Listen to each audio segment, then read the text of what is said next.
Hi there from Bug Eye Guys, and today, well, we have something we've never seen before, and I wanted to share it with you. It's a safety issue that everyone with a Sprigget should have a look. In fact, if you've got a classic British sports car, you have a similar construction, and it's worth taking a look just to verify you don't have the same issue. This is a lower control arm that's breaking. Well, it's cracked, and I don't want to say it's about to fail, but it's certainly vulnerable to failure. You should be able to see the three arrows that I've made. There are three cracks in this control arm where the lower fulcrum pin mounts. That's this pin right here that goes through the king pin and holds the whole bottom of the suspension together. You can't really see this immediately. You have to sort of look for it. But I wanted to make the video to help everyone out there take a sort of a check of their own setup and see if they can see it. This one has a crack on this side. If you look, you should be able to see it at about 4 o'clock. And then it's also not very well right along the circle there. It's not all that well attached. The weld was not done properly. And you can really see it on this side, see the air gap? Let's see if you see the light from behind shining through, and then the crack below it. There's another crack on this one above at about 1 o'clock, 12 o'clock. You should see that. There's another arrow there in black. And then also at 8 o'clock, there's a second crack. But you see how the arm is pulling away from the fulcrum pin at 4 or 5 o'clock, where you have a void. And I can't for the life of me figure out what happened here. There's no evidence of crash damage. I don't know if somebody levered this thing down in a trailer and broke it, or if it was a manufacturing defect, or if the car hit a curb. But on both sides, it's symmetrical, so it's kind of frightening. And this is another thing about these super wide tires. These are only 175s.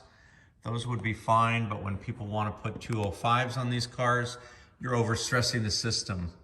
And anyway, it's just worth having a look to make sure that you don't have a similar issue. This car will get new control arms, and that will take care of that. The other thing that we noticed on this one, see if you can see this. The caliper bolt, in particular at the top, is sitting, there's an air gap between that bolt right in the center of your screen. That bolt with the circular depression is holding the top of the caliper. There's one on the bottom in the center of your screen now. And there should be a lock tab between the two. And the top one sure looks like it's starting to walk out. We'll have to take that apart and put a lock tab on there. But we have a car with the caliper falling off and a control arm about to break off on both sides. So that's not ideal. Then we have this fuel line. Look at how they ran the fuel line here. Now, again, a lot of these Spriggets, people took shortcuts. You know, when I was 16, I took shortcuts too, and this one has one that we can't ever imagine doing. But the fuel line is the low point in the front of the car. It's not very well supported, so you have this floppy fuel line.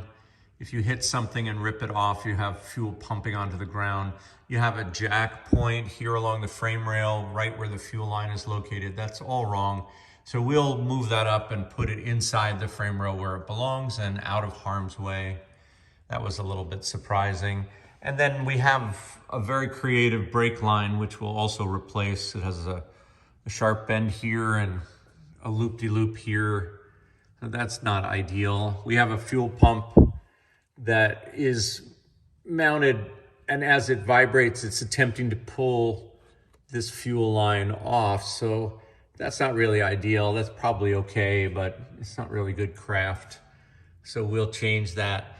But you know, all in all, that's what we're seeing more and more on these cars. This is a bring a trailer car. None of this was discussed in the auction copy. That's what worries me the most. In the old days, we would buy eBay cars. We didn't buy this car, a customer brought it here. But in the old days, you would see eBay cars with photos of stuff like this, and you'd wonder if anybody noticed, but that was the eBay days. Now we have the bring a trailer days where there's a crowd that comments, and a lot of times these things go unnoticed, and then the cars go out into the world with cracked parts and whatnot. Unfortunately, this one ended up here so that we can address it. Nothing against bring a trailer, it's just that this is a chronic problem, and the owner of this car will now have to spend thousands here to get this stuff sorted out. Here's the fuel tank.